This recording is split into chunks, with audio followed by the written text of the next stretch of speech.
What's crack? I like it. I don't know why. I always do that face. I don't know why. Next time I do that in a video, well, not from your point of view, because I've done that in a couple of my pre-recorded Halloween Horror Month videos, but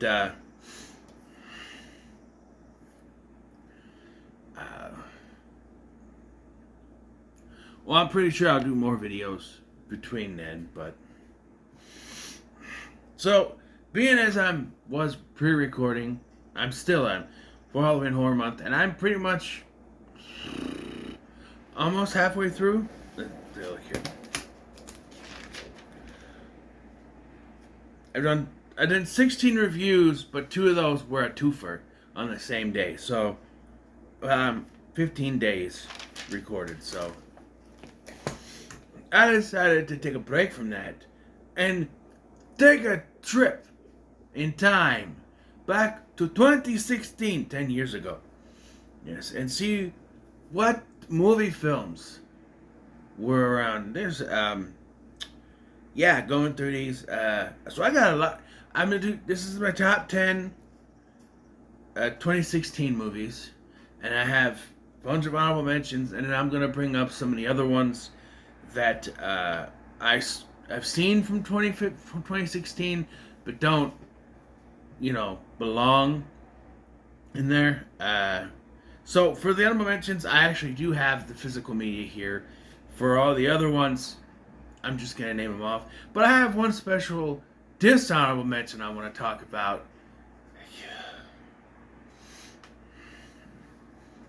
We'll get to it. Yeah. So yes, I thought since it's been 10 years, why not go back 10 years and see what my personal top 10 movies of 2016. And again, it's my personal ones, the ones I've seen. So if there's a movie on there that you want to point out came out in 2016 that's not on your list, I haven't seen it. Right? Yeah. And again, my personal list, I gotta keep saying X. People are gonna. My number 10 is probably gonna piss people off. It shouldn't be in there. It's terrible. I like the movie. My son likes the movie. I don't get the hate for this movie, other than a certain reason. But we'll get to it. You already know what it is. You're like, oh no, I'm turning this off. Come on. But yeah, and I figured, I started this channel in 2019, but 2016 is really started getting into YouTube. I found channels like Drum Doms and Cody Leach. I was watching Nostalgia Critic by then. So yeah, I was just starting to watch YouTube more. And so it's really when I started to get into really going into the movies and seeing them so I can come back, watch some people's reviews of them. So, yeah. So, with that in mind, and knowing that it's my personal choice,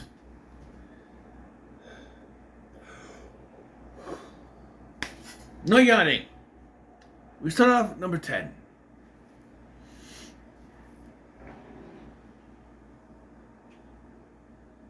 Ghostbusters, or Ghostbusters Answer the Call, or Ghostbusters 2016. Look, this came out, everybody hated on it. I think maybe time has passed. People still say, oh, it's bad, but I think people really overreacted because it's women. And so they automatically just hated it because it's women. You can't make the Ghostbusters women. No, but people are somehow okay with making Star Wars about girls. Luckily, Kathleen Kennedy is gone, and we're going to go back to Star Wars being a boy thing. So anyway,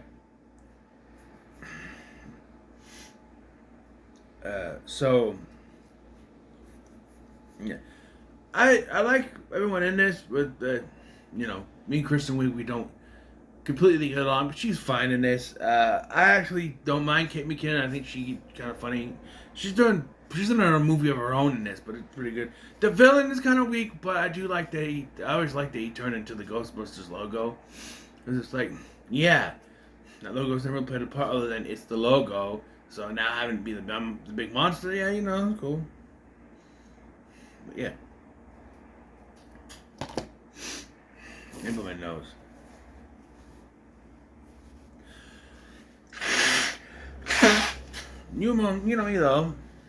That was me on. I'm a horror fan, and so there were some pretty decent horror films that came out that year. I have 3 of them in this list. 3? 4. Starting off with Lights Out, which not a lot of people talk about, but I always thought this was a pretty good one. There's this entity, which I won't spoil here. I needed to revisit it for this, but it was 2016. There's an entity that only exists in the darkness, not in the light. It haunts this family for one reason or another, and Billy Burke is in this for at the beginning of this movie, who is the only smart person in the Twilight movies, because he's always calling out shit, right? This is directed by David F. Sandberg, who would go on to do Annabelle Creation a couple of years later.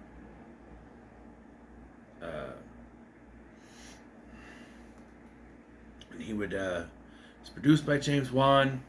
He would do the Shazam movies, at least the first one. This was pretty well done. I like the style of it, where it's like, you see Diana, that's her character's name. No yawning.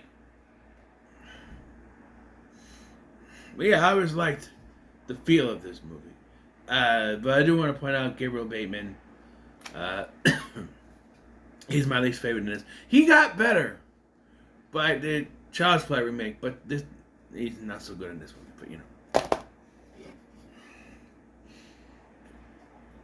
But all right, let's piss people off again, because number 8, a movie better than its sequel. I don't care who directed it. It's Suicide Squad. I know, tomatoes, come on. Throw the tomatoes at me. It's like, people already didn't like this movie. And then as soon as James Gunn made what he says is a movie, but I say it's just, what he says is a continuation in form. What I say is just erasing what this one did. Let's think about it. Look at the characters he brought back from the first one. Boomerang, Harley, Rick Flag, and whatever Viola Davis's character's name, I forget. How many of those people survive? And it's just those 2 he can use to help his franchise. He can use Waller and some other projects, the sort of Nick Fury type. And the Harley Quinn's gonna make money, though she hasn't appeared since this one, but they can't kill her off. Anyway, I like this movie, okay? And I just can't get into the Suicide Squad. It's what they, being the WB, wanted. They wanted, this was in a response to Guardians of the Galaxy. And that's what we wanted. So they said, hey, make Guardians of the Galaxy, but with the Suicide Squad characters. And he did his whole thing, killed off a bunch of characters at the beginning, killed off the best character in my opinion, Captain Boomerang. But I like this movie. Either version. I think it's fun. What's wrong with having fun? I don't need to defend this anymore. I like it. Alright, next on the horror train, number 7 is The Conjuring 2. The first one would be higher up in this list, I think, but it's still a solid sequel. Introduces Valak, which becomes sort of a curse later because they did The Nun, which I still say is not a bad movie, though my night was tainted by the old feature with Slender Man, as I said before. Then they made a sequel for no reason, and kind of just ruins the twist. They try in that movie to not ruin the Frenchie thing by saying, like, I just think someone knowing that Frenchie is possessed ruins the whole thing I don't know. And then ended with them calling Ed and Lorraine Warren, and it set up that scene. I guess it would work, but it just like, no, Frenchie's gonna go out and do his thing, but we know what's gonna happen to him. So I don't know. But this is still well done. I gotta hold on. Sorry about that. I had a booger mess with me. You know, I need to breathe. So this is still when James Wan was doing the. In my opinion, he should have kept doing the Conjuring movies, and whoever handled spin-offs, but he would always stick with the Conjuring movies. And he left after this one, and it kind of went downhill. Though I don't mind the other two; they're not. I'm sorry. Why would you let the guy who directed the worst of these, Curse of La Llorona, then direct the Conjuring? It doesn't make any sense to me. And they keep letting him direct these, and they keep doing badly. Stop! Apparently they're done, but apparently not. They're going to do a prequel series or a prequel movie. I don't know. But, yeah. So, when it comes to so far, all of these I saw in the theater. Not the case with the next one, which is also horror. Number 6 is Hush. Hush, hush, thought I heard you calling my name now. Mike Flanagan directed Hush. I didn't see this in theaters because it was on Netflix, and I actually didn't see this a couple years later. But yeah, this is one of those movies.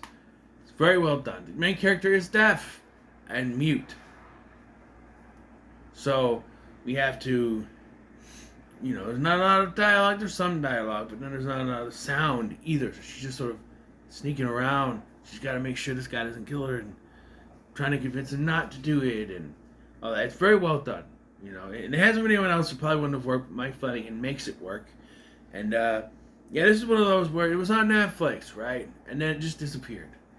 We were like, what happened? There was a rights issue. Flanagan got the rights back, and he released this here, 4K. It also comes with a Blu-ray.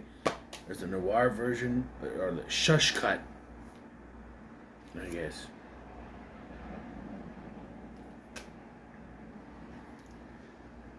Oh, special for you. Okay, I had the Blu-ray in front. I'm like, what the hell? Yeah. And I haven't yet rewatched it since buying this, but I got. See, it's one of those things where I don't rewatch them right away, but I got them in case I ever want to.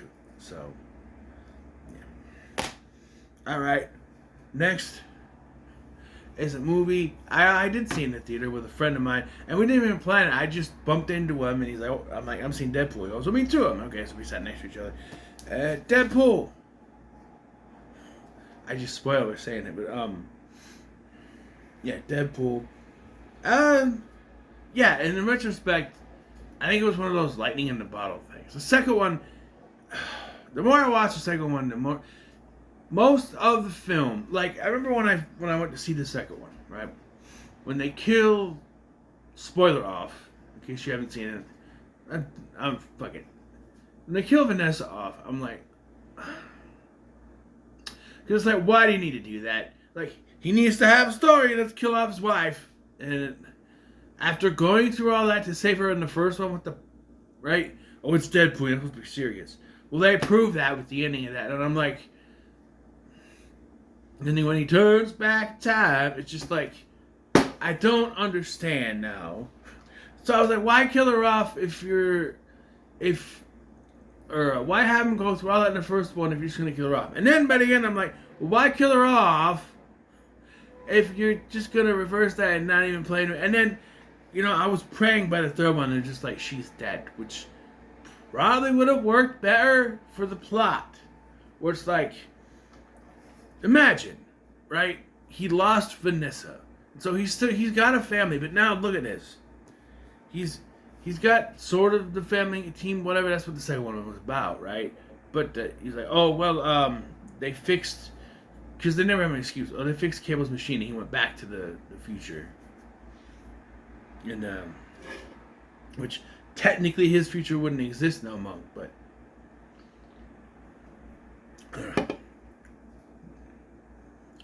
But, no matter the second one. This one is still good. 14J Miller got canceled. The villain, Ed Skrein, he's kind of weak, but it's fine. It's not a major X-Men character, so yeah. Number 4 is also horror. Ouija, Origin of Evil. Again, Mike Flanagan. Coming in after the big poopy was Ouija, and it is a poopy. Like when I first saw it, I'm like, it's okay. And I did a review, and I think in that review I said it was okay. But then I was like, I want to put on something one day, a couple years ago. I'm like, I want to put on something. So I'm like, Ouija. I put it on, and no joke, I got till after the scene where Debbie gets hung, and then they get the dialogue, and I need more man juice. I'm like, no, let me watch something else. So, yeah, Ouija Origin of Evil does a little bit of retconning, but I don't know if it was retconning or if Lin Shaye was just lying. But it's confusing because she says in the first one that her mom used to do seances in the basement. Now that could have been a lie to get them to go down there, but so did she put all that shit in the secret room just to one day, 40 years later, to trick someone, hopefully? It feels like they thought that's what it was, and then they just never put the stuff down there. Like, it's just like I don't know. Of course, when you do a film and then someone else comes along to do a prequel, a lot of times, that's why I don't like prequels, because a lot of times prequels will ignore stuff to focus, because a lot of times prequels won't just be a straight prequel.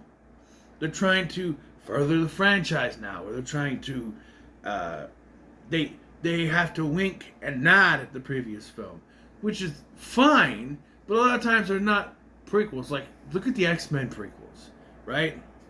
First of all, I think going all the way back to the 60s was a bit of a mistake. You should have started in the 80s, to be honest.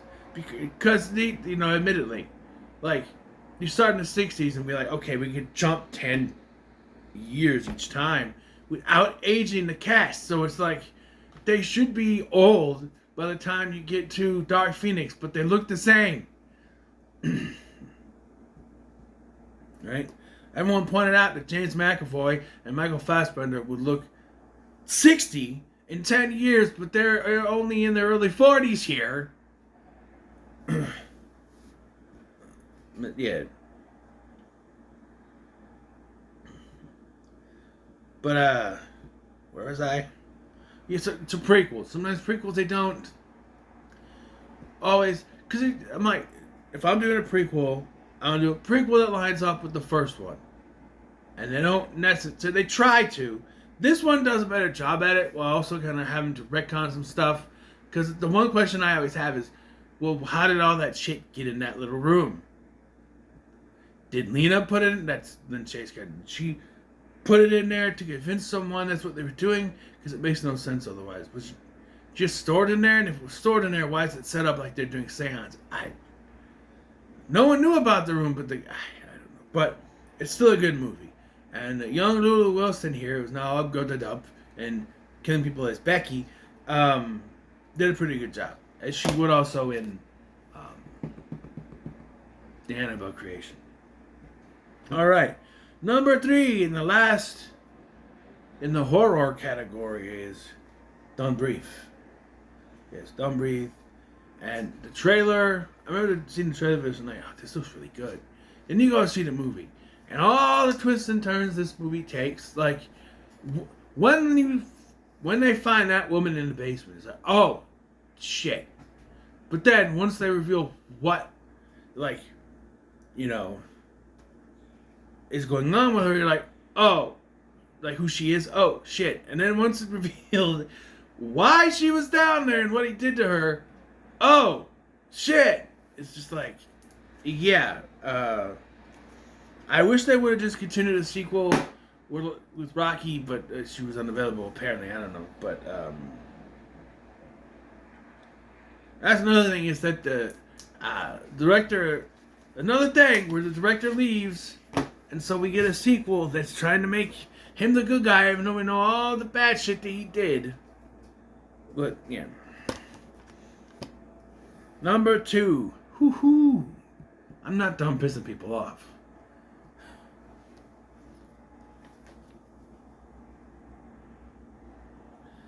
Batman v Superman: Dawn of Justice. And I say just ass as in Just Ass League, the movie that came out in 2017 that sucked ass. But this movie, this is a good movie, okay? Shut up. I don't get the hate for Zack Snyder for these movies. It's like, and and then when you sit there and complain, Warner Brothers knows what they're doing. If you had shut the fuck up and just enjoyed the movies, they wouldn't have had to keep course correcting because you would keep complaining. These movies were fine. Man of Steel, Batman v Superman, they were fine. They were fine. This is how you get Just Ass League, people. Because you complain. Not this. No, you whining and complaining is how they decided to make them lighter. Without you idiots realizing that's what DC is darker. Right? What if someone saw The Dark Knight and went, it's too dark. The Dark Knight Rises is all happy-go-lucky. He's wearing a blue and gray suit and he's dancing around and... What? Wait, that's Batman and Robin. In a blue and gray suit, but I don't know. It just... It needed to be dark. And I know there's a lot of complaints about Superman. I understand those and Man of Steel. Clark was right for breaking his neck, though. And then everybody think Batman doesn't kill people. Hello, McFly. Did no one watch any other Tim Burton movies? Batman's killed before. Don't act like you never seen it. Don't act like you've never seen Batman kill anyone before, because he has. But now it's a problem. Why? Why is it now a problem? He killed a circus worker. He killed Two-Face. He killed the Joker. He let Christopher Walken get killed. Fuck it. He killed the Penguin. The Penguin's dead too. He let Ra's al Ghul die. He let Bane die. Batman has killed or let people be killed before. And I'm sorry, that whole speech in the end, I don't have to kill you, but I don't have to save you. Same as killing. The same as killing. So you out there wagging your finger, Batman doesn't kill. Bullshit. Bullshit. And after all of that, you have a problem now. Now you have a problem with Batman killing. Though he's done it many times before, now it's a problem. Batman didn't kill. Watch a movie. Watch a fucking movie. Watch Batman Returns. Watch Batman. Watch Batman Forever. He's killed. Purposely, too. He's done it. Do you remember what it looks like when he kills a circus worker? And then blows him up. Yeah, he did that shit on purpose. It's not an accident. You can argue, he just let them die, but it's not like he pulled the trigger. Might as well. You might as well blew up the bomb. Just saying. Just saying. In the comics, maybe he doesn't kill. In the movies, that's never been a thing. But people seem to have it stick out their butt about it. Alright. Now that I'm done ranting. By the way, Batman vs Superman, good movie. I will say, it did start to get me with all these comic book movies now starting to bring in politics and everything. It's like, can it just be a superhero movie? Right? Like, literally in Superman 4, he's able to just fly out there in space with all the nukes in the world and no Congress stopping him. He's like, I'm going to get rid of all the nukes. They're like, okay. It's like, no, we need to have a whole court session about this. He's just like, I'm doing it and no one can stop me because I'm Superman. Okay. I'm just saying. So before we get to that, let's talk about my honorable mentions. Honorable mentions. I need a drink first. My throat's going to dry. In release order. Honorable mentions are The Boy. Fuck The Boy 2. I'm sorry, you have a great twist like this, and then it's not supernatural. He's living in the walls. Cool twist. Second one, actually, it's also supernatural. It was making Brahms be evil. No, it wasn't. No. The Vivitch. right? Pretty good film. Zootopia, which I saw in the theater with my son, my sister, and her boyfriend at the time. Around, was it Thanksgiving? Some kind of holiday. Whenever it came. No, this is early. So, Easter's? I don't know. It was something. 10 Cloverfield Lane. The not so direct sequel to Cloverfield, but still pretty good thriller. Angry Birds movie, which I have nostalgia for because I first watched this with my son when he was younger. In 2017 or whatever, we streamed it. But yeah. I need to do a review on that. Central Intelligence. This is a funny movie. Check it out. Purge election year. The best of the Purge movies. Anarchy is good. Anarchy is the best. I think this one's the best. It has the most, again, politics, but I think it works for what the Purge is trying to do. And then they ruined it by making 2 more. Well, the first Purge was fine because it's a prequel. So it's not messing with the continuity. But like I said, we can't get an escape with these. It's like, oh, realistically though, it copied real world things. It predicted the future. Where it's like, hey, we had that one president that nobody liked. Somehow he got voted in, and it's like, well, he's gone now. We got the guy who falls asleep all the time, and it's like, oh, hey, guess what? He's back, even though no one voted for him. Nobody liked him before. Still don't like him. Somehow he's back. And it's like with this, where it's like, oh, we got a new president who's going to get rid of all this stuff. Psych. By the time you get to Forever Purge, we got a new one who brought it back. If I was the presidente, I think I would write a thing is, I am now in charge, right? Purge is gone and can never be brought back. Boom, sign. Nothing can ever be done to bring it back. I don't care if someone can decide a new edict, but it's like, no. Blair Witch, this being the 2016 Blair Witch, which I don't mind. I'm not, you know how I feel about the original one. I think it's crap. But the 2016 one, not bad. Doctor Strange. Really pretty good origin story. Moana. What can I say except you're welcome. And Sing. Which well, yeah, it's not up yet. But it's a universal review. And a special dishonorable mention to Dirty Grandpa, which would be my worst of the year. I'm sorry, this movie's terrible. Zac Efron did 3 movies this year. Why was this one of them? I don't like this movie at all. My friend Brandon recommended this and Mike and Dave Need Wedding Dates, so I watched them back to back, and I went, those suck. I have since then come around to Mike and Dave Need Wedding Dates. It's fine. I have not rewatched this, and I don't want to, because I think it's terrible. And yet, other notable movies that came out this year: The Fifth Wave, The Jungle Book, 2016, of course. Neighbors 2, which was one of Zac Efron's other movies. X-Men Apocalypse. Teenage Mutant Ninja Turtles Out of the Shadows. Notice how neither of those are in my top 10. Now You See Me Too. Independence Day Resurgence. I went to the theater for most of these. Mike and Dave Need Wedding Dates. Bought the Blu-ray. Star Trek Beyond. I went to the theater for that one. Batman The Killing Joke. They didn't have it in theater here, so I bought the Blu-ray. Nerve. Didn't watch that until years later. Jason Bourne. Same thing. Didn't watch it until years later. I got the collection. Pete's Dragon. Is okay. Max Steel. Is okay. Office Christmas Party. Underrated film, but it didn't make it in my top 10 amount of mentions, apparently. Rogue One: A Star Wars Story. Assassin's Creed. Yeah. I don't get the love for Rogue One. And then people just fawning over Andor. People, what's the point? People are like, well, it's a Star Wars show. It's good. Yeah, but I'm not going to watch it because I have no investment, okay?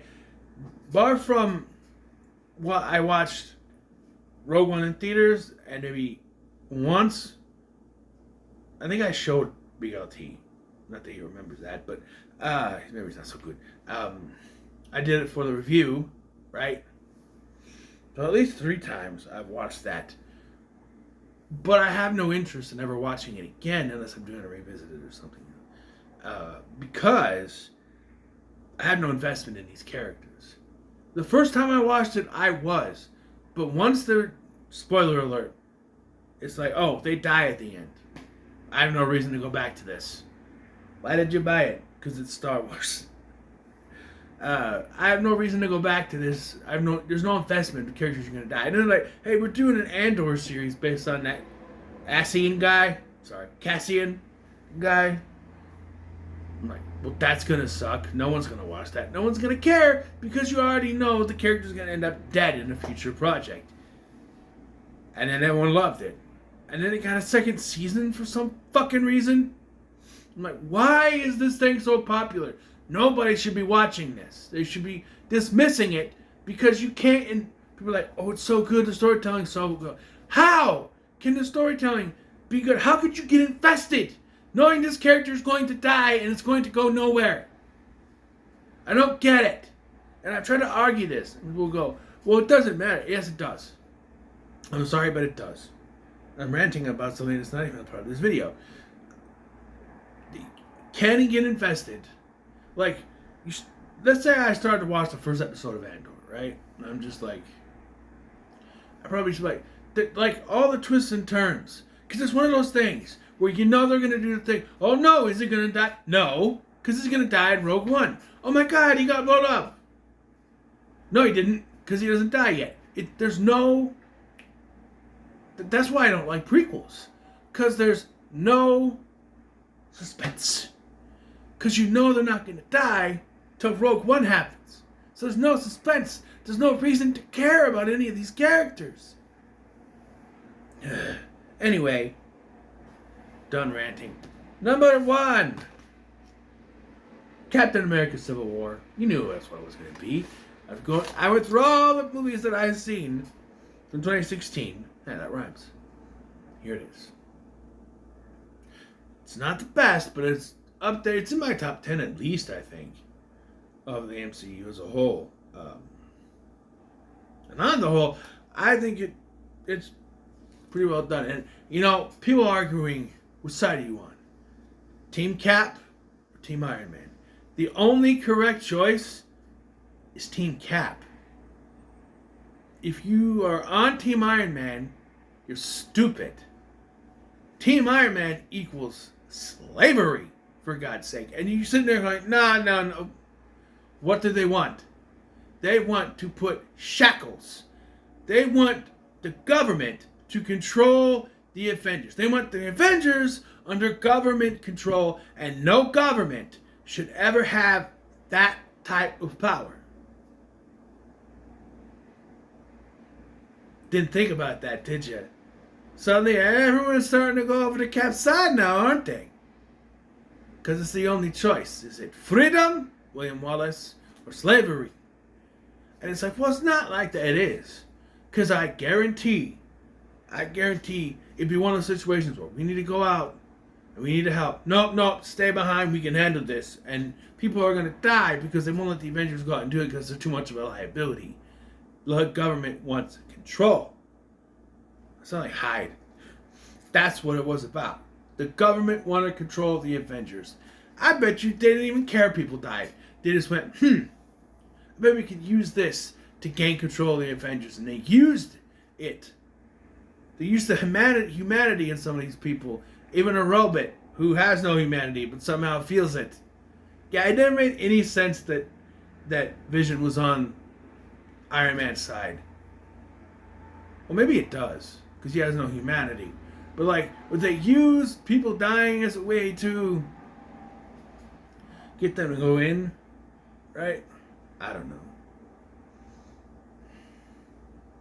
But yeah, I love this movie. So there it is. So, what are your thoughts on my list?